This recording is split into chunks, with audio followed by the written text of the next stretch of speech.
রাখবেন বাংলাদেশ খেলাফতে মজলিসের যুগ্ম মহাসচিব মৌলানা আতাউল্লাহ আমিন।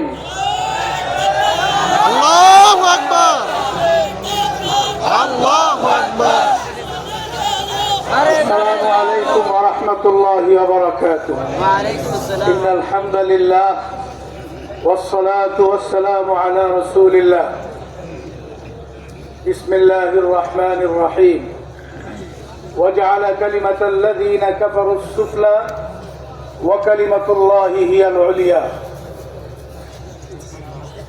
আজকের এই মহতি ওয়াজ মাহফিলের মুহতারাম মুআজ্জাজ সম্মানিত সভাপতি,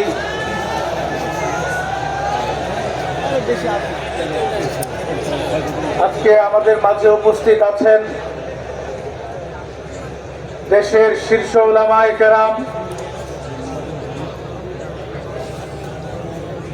এই মুহূর্তে আমরা দীর্ঘ 15-16 বছর আওয়ামী ফ্যাসিবাদ থেকে মুক্ত হয়ে নতুন একটি বাংলাদেশের প্রতীক্ষায় আমরা আছি। অন্তর্বর্তীকালীন সরকারের সময় চলছে। বাংলাদেশের মানুষ সংস্কারের জন্য অপেক্ষা করছে। বিচার বিভাগের সংস্কার, শিক্ষা বিভাগের সংস্কার, সংবিধানের সংস্কার, নির্বাচন ব্যবস্থার সংস্কার, সব সংস্কার হবে।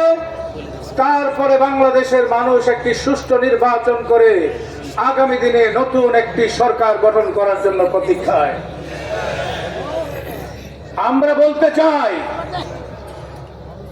সংস্কার হবে, তারপরে যদি নির্বাচন হয় আল্লাহু আকবার।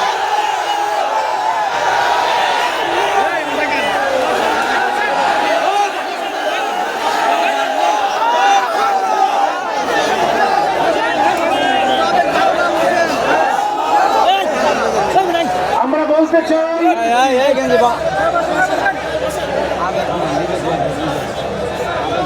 নির্বাচনের আগেই যদি সংস্কার হয়ে যায় তাহলে আগামী দিনে সুষ্ঠু নির্বাচন করা সম্ভব। আমরা দাবি করেছি, এত খুন, এত গুম, এত হত্যা, বিচারের নামে ফাঁসির কাষ্ঠে ঝুলিয়ে ইসলামী নেতৃবৃন্দ আলেম ওলামাদেরকে হত্যা করার পরে শেখ হাসিনার বিচার হবে না, তার আগে আমরা কোন নির্বাচন চাই না। আগে শেখ হাসিনার বিচার হবে, তারপরে নির্বাচন। বন্ধুরা আমার, আজকে ইসলামী নেতৃবৃন্দ, বিশেষভাবে আল্লামা মামুনুল হক আমিরে মজলিস, তিনি আপনাদের আজকে চরমোনাইয়ের ময়দানে এসেছেন। চরমোনাইয়ের পীর সাহেবরা আছেন। ইসলামী নেতৃবৃন্দ ঐক্যবদ্ধ হবেন। আগামী নির্বাচনের মধ্য দিয়ে এক পক্ষের নির্বাচন আমরা করে ইসলামী সরকার প্রতিষ্ঠা করতে চাই। সেই জন্য উদারতা লাগবে। আমরা যদি উদার হতে পারি, আমার ভাইকে ছাড় দিতে পারি, তাহলে আমরা পারবো আগামী দিনে নির্বাচনী বৈতরণী পার করতে। আপনারা ঐক্যবদ্ধভাবে নির্বাচন করতে রাজি আছেন তো? ইনশাআল্লাহ। আল্লাহ তৌফিক দান করুন।